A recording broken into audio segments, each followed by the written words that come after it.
Howdy y'all, welcome. Let's go and get into the severe weather potential for the next couple of days. So you can see a moderate risk has been issued over much of Missouri, Illinois, parts of Iowa, parts of Tennessee and Kentucky as well. Now keep in mind, even though if you're under the marginal risk here in the green, you can still get in on that significant tornado. So don't be too caught off guard if you're even in the green zone, but really any of these colored zones, and I would even say even in the light green here where the general thunderstorms could be at, could see a tornado. So please make sure you have a safety action plan put in place, have a way to receive alerts, whether that's a phone, weather radio, a friend, just any sort of way is best, and make sure to know where to seek shelter at. Basement, closet, interior room, away from windows. Really the best place is an interior room. Keeps you all between you and the outside world as possible. If you're in a trailer, then I would recommend that you get away from the trailer, seek shelter somewhere that is safe enough to withstand a tornado. And even if you're in a moderate risk, you can still not even get in on tornadoes. I've seen in the past where enhanced risk and moderate risk has been issued, and there's been wording of a tornado outbreak, and there was still no tornadoes occurring within that risk zone. But it's best to prepare for a worst case scenario than to not prepare.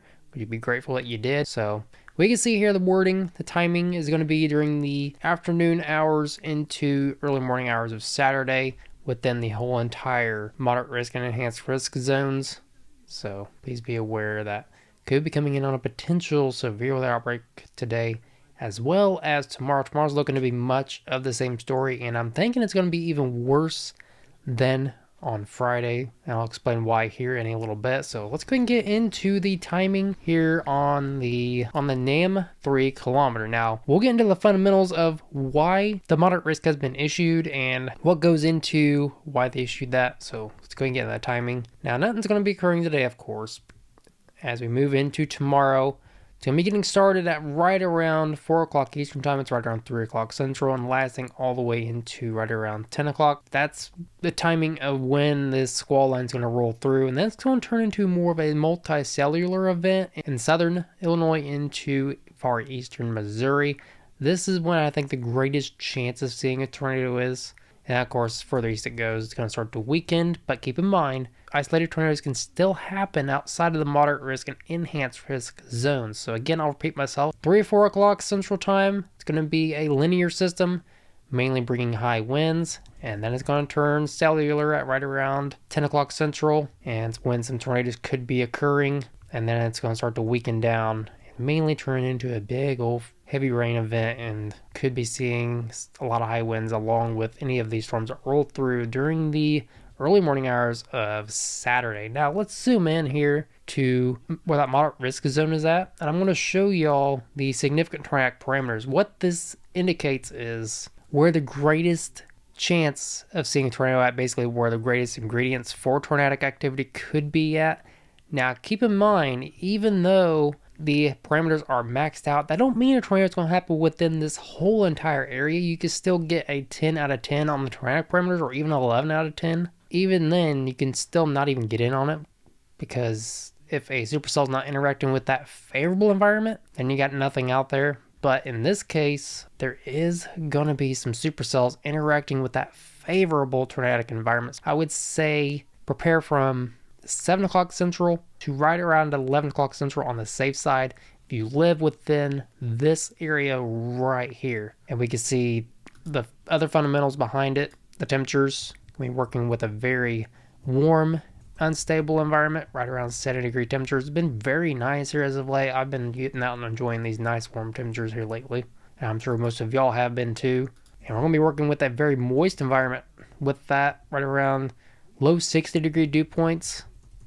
So definitely a moist, unstable atmosphere to work with when it comes to tornadoes. So could be coming in on a tornado outbreak, could not. But again, please prepare for worst case scenario, because even though if nothing happens, you'd be grateful that you prepared instead of not prepared. As far as winds go, could be coming in on around 40 to 50 mile an hour winds to start. And then as this traverses eastward at right around 9-10 o'clock, 60 to 70 mile an hour wind gusts. So keep in mind, straight line damaging winds definitely more dangerous than tornadoes in most cases. So make sure today to go out and get what you need just in case the power goes out within your area, because all hazards are maxed out: tornadoes, high winds, and hail. High winds is the most significant threat of the three, so make sure again be aware of power. There's going to be a likelihood within this area. Go out and get what you need right now. And I'll repeat myself when it comes to tornadoes. Have a way to receive alerts. Know where to go when that tornado warning gets issued for your location. Now, we'll get into the jet stream and how that plays a role in our severe weather pattern here in a little bit. But I want to show y'all the timing for Saturday. And we're going to have to actually take a look at the lower resolution NAM, the NAM 12 kilometer for this. Now, we can see tomorrow it's going to be a 3 o'clock through 11 o'clock event. And then during the overnight hours, traversing eastward. On Saturday, I'm thinking the same exact timing as on Friday, right around 5 o'clock through right around 10, 11 o'clock in the afternoon.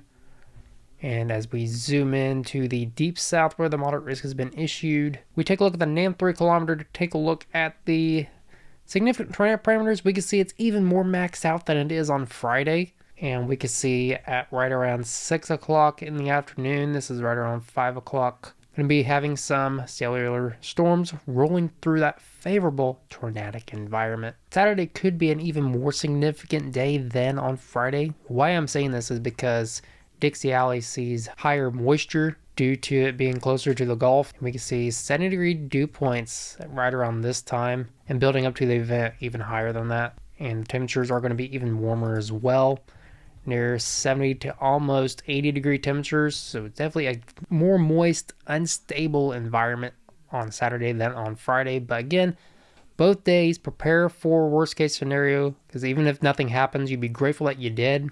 All you have to do is just know your safety action plan, have a way to receive alerts, know where to go when that tornado gets issued for your location. As long as you know all that stuff and have what you need, there's nothing to be terrified about.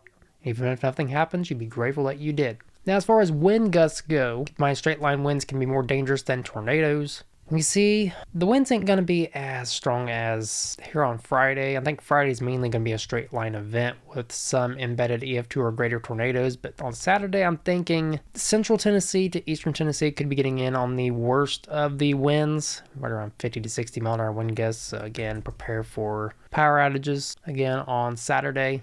Zoom out here to the eastern half of the country. We'll be coming in on winds up here in the Ohio Valley as well. So again, both tomorrow and on Saturday, going to be late afternoon into an overnight event. So again, prepare for the worst and hope for the best. Now, I did say something about the jet stream earlier. You may be wondering, how does this play a role in our weather? Well, this is way up in the atmosphere, up by the troposphere, and we call this the bowling ball effect. When it goes from positively tilted trough to a negatively tilted trough, as you can see, it's going to be pushing that energy and swinging like a baseball bat. And we can see the upper layers of the atmosphere, the winds are right around 100 knots. So those winds are whipping out there, and it takes wind shear to create tornadoes. It actually takes a lot to create a tornado, actually. And what wind shear is basically differing wind speeds and directions at different heights. You can have 20 mile an hour winds at the surface, for example. You could have an 80 mile an hour wind in the upper layers of the atmosphere. The ones in the surface could be going north, and the ones in the upper layers of the atmosphere could be going south. And along with the wind shear, we have a moist, unstable environment, so that plays another role in tornadic development. So it's definitely going to be a pretty significant couple of days. So definitely, I know I keep repeating myself, and I'm trying to hammer this home to y'all, but it's best to prepare for the worst, hope for the best, have that safety action plan put in place. Phone, weather radio, any way to receive alerts. Make sure you get those alerts to you. And make sure you know where to seek shelter at. Now, shifting gears away from the severe weather, there is going to be a race on Saturday. Of course, there's practice today, the Sebring 12 hours. Today, we're going to be in the mid-80s with a 10% chance of rain. Tomorrow, it's going to be qualifying down at Sebring, Florida. 11:25 to 12:25 in the afternoon. It's going to be in the mid-80s. It's going to be very steamy out there if you're heading out to that. 15% chance of rain down there. Race day. This is a 12-hour race. 10 a.m. to 10 p.m. Start of the race is going to be 72 degrees. The peak of the race is going to be at 88 degrees. It's going to be a very hot race for these race car drivers out there. End of the race is going to be 75 degrees. So go Corvette Racing. Y'all already know who I root for, the Pratt Miller teams. But let me know in the comment section down below if you all watch endurance racing, which teams you support, even if you watch Fanatec or GT World or the World Endurance Championship. Let me know who you guys root for, if you even watch it at all, or even if you watch NASCAR, who do y'all root for? Because it's looking like the race is going to be pretty good for those drivers out there. Now, there is a total lunar eclipse tonight. If you are brave enough to stay up and watch it, if you work the next day, then you'll be able to see this. 1:26 in the morning Central Time is when it's going to be at totality, around 12:26 in the morning Eastern Time. And as we take a look at the visibility, we can see right around 1 o'clock in the morning, visibility. Going to be able to see it really for much of the country unless you live up here in the Mountain West, over by California and much of Louisiana and Texas and a little bit of the Panhandle, Florida. So if you're brave enough to stay up and watch it and you have to work the next day, then I would go ahead and watch it. Of course, take the next day off because it's going to be pretty nice out there. Play hooky if you need to. It's going to be a pretty good opportunity to see a pretty neat event. Now, St. Paddy's Day is coming up, so let's go and get into some facts and some interesting folklore. Starting off with some folklore, the Shamrock legend says that St. Patrick plucked a shamrock to teach Irish pagans about the Christian Trinity, Father, Son, and Holy Spirit. As the three parts of one entity, finding a rare four-leaf clover is said to bring good luck, and a belief that since woven into broadish Irish lore. Number 2, banishing the snakes in folklore. St. Patrick stood on a hill, now Crosh Patrick, and with a staff drove Ireland's serpents into the sea. This dramatic tale is a metaphor for his mission to convert the Irish from Druidic beliefs to Christianity. Number 3, leprechauns. Though not directly tied to St. Patrick, leprechauns, mischievous fairy folk from Irish mythology, often pop up in St. Patrick's Day lore. These cobbler fairies hoard gold at the end of rainbows, and catching one might force them to grant 3 wishes. Their green attire aligns perfectly with the holiday's palette. Number 4, St. Patrick's Purgatory. An eerie legend claims St. Patrick discovered a cave on Station Island in Low Derg County, Dingle, that served as an entrance to Purgatory. Pilgrims still visit the site, believing it offers a glimpse into the afterlife, a testament to Patrick's mystical reputation. Number 5, the last one. The Bell of St. Patrick's folklore tells of a sacred bell, the Bell of the Will, forged from iron and blessed by Patrick himself, said to repel evil spirits.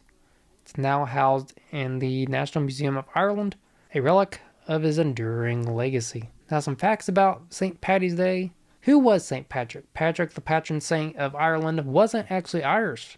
Born in Roman Britain, likely around 385 AD, he was kidnapped at 16 by Irish raiders and enslaved by Ireland. After escaping, he later returned as a missionary to spread Christianity.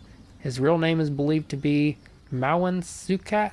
He adopted Patrick or Patris upon becoming a priest. Number 2, the date of March 17th marks the traditional date of St. Patrick's death, circa 461 AD, been a religious feast day in Ireland for over a millennium, evolving into a global celebration of Irish culture. Number 3, why green? Green became synonymous with St. Patrick's Day due to Ireland's nickname, the Emerald Isle, and the shamrock, a 3-leaf clover St. Patrick supposedly used to explain the Holy Trinity. Originally, blue was associated with St. Patrick, seen in early depictions, but green took over thanks to Irish nationalism and folklore. Number 4, first parade.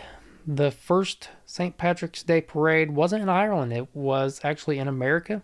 On March 17, 1762, Irish soldiers serving in the British military marched through New York City. Today, the New York City parade is one of the largest, drawing millions. Number 5, a global party. While it's a public holiday in Ireland, St. Patrick's Day is celebrated worldwide. Chicago dyes its rivers green. Imagine the fish in the Chicago River. Dye that river green. That'd be hilarious being a fish in that water. Sydney lights up landmarks in green, and pubs from Tokyo to Buenos Aires join the festivities. Over 13 million pints of Guinness are consumed globally on this day. And number 6, the last one, no snakes in Ireland. A popular tale credits St. Patrick with driving all snakes out of Ireland. Scientifically, Ireland never had snakes due to its isolation after the Ice Age, but The story symbolizes his efforts to banish paganism. Now, a couple fun facts about St. Paddy's Day. Corned beef isn't Irish.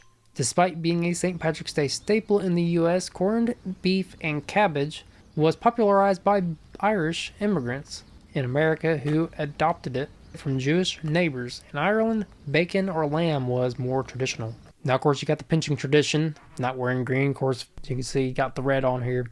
I'd be pinched if it was St. Patrick's Day. But wearing green protects you from leprechaun pinches.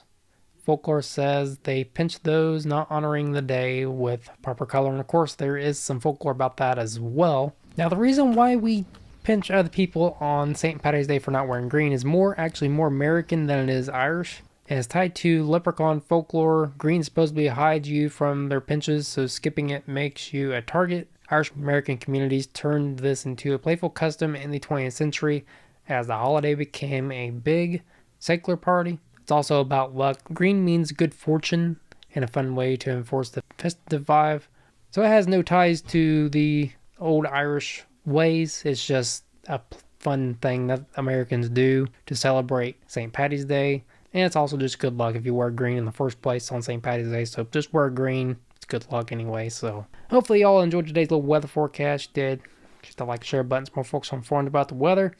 Also, leave me some feedback in the comment section down below. As feedback helps provide you, the viewer, better and more informative content in the future. Also, don't forget to hit that subscribe button down below with bell notifications turned on, because out here wins whether we try to make weather forecasting fun and informative. And also have a Rumble channel if you want to go follow that. It's Williams WX98. I greatly appreciate that if you guys go check that out as well. So basically, prepare for some significant severe weather for the next couple of days. I know I keep repeating this in this video, but it's best to prepare for worst case scenario than to not prepare, because as the old saying goes, prepare for the worst and hope for the best, because even though you're under the marginal risk, you can still get in on that significant tornado. Even if you're under the moderate risk, you can still not even get in on that tornado. But again, prepare for the worst, hope for the best, as it's looking like this is going to be a late afternoon into overnight event for both Friday and on Saturday, with Friday being mainly a big wind event, with Saturday being a bigger tornado event. But again,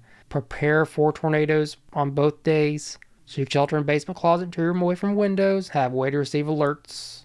As long as you do those things, you have nothing to worry about. And prepare for power outages as well. Make sure you go out and get what you need for that in case the power goes out for your area. So again, stay safe out there, y'all. Enjoy this nice weather while it lasts, because I think it's going to be getting very chilly out here soon, but it's going to be warming back up. If y'all checked out my last video, y'all know what I'm talking about. If you haven't, please check it out. I will probably have another video up by Sunday summarizing this severe weather as it starts to move out. I'll also be giving y'all updates on X and Facebook as well, so make sure you go follow those pages. I would greatly appreciate it. So again, enjoy the nice weather, y'all. Get out there and see the total lunar eclipse, and enjoy the Sebring race if you're heading down to Sebring, Florida to watch some cool cars race around the track, and hopefully Corvette Racing picks up the victory. So again, like, comment, subscribe. I appreciate all y'all for watching. Till next time, never stop forecasting.